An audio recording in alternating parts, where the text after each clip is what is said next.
ummad intay isugu wacda shacbiyadeeda baysana mii nidaamkaan naga yara xumaaday caawa dhan gaarigaan ku jiray inaan nidaamka noo qurxisaanaan halkaas idinkugu sugaayay aniga my protectors waa kulligiin dadkii protect garayn lahaayeen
uga boganin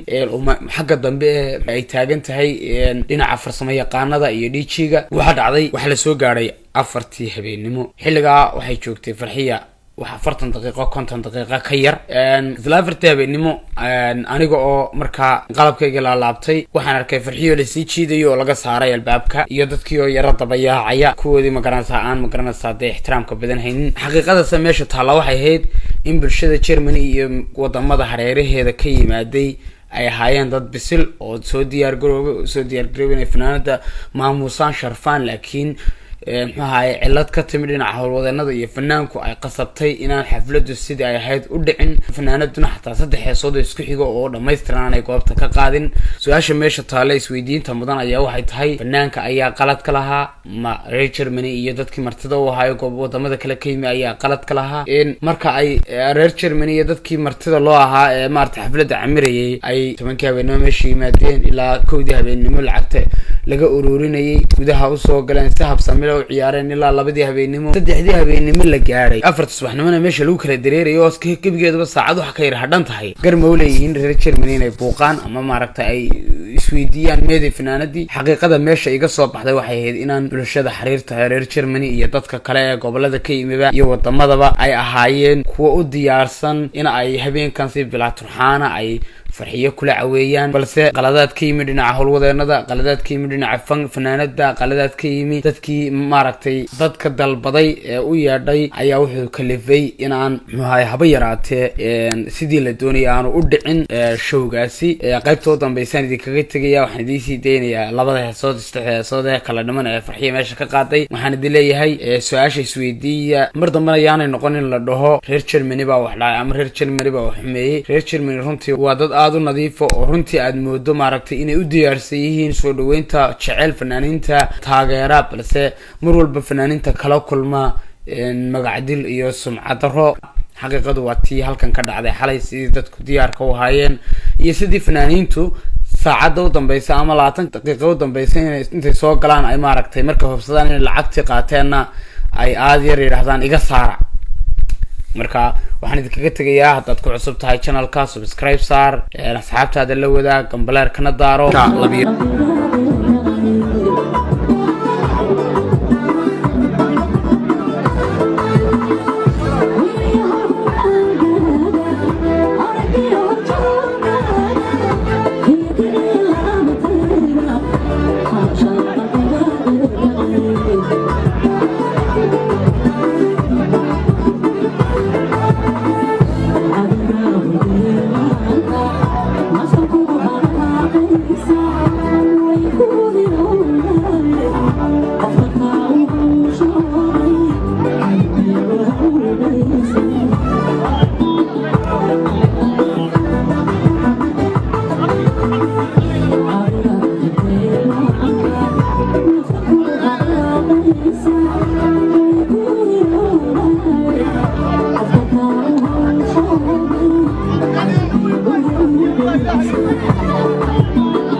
You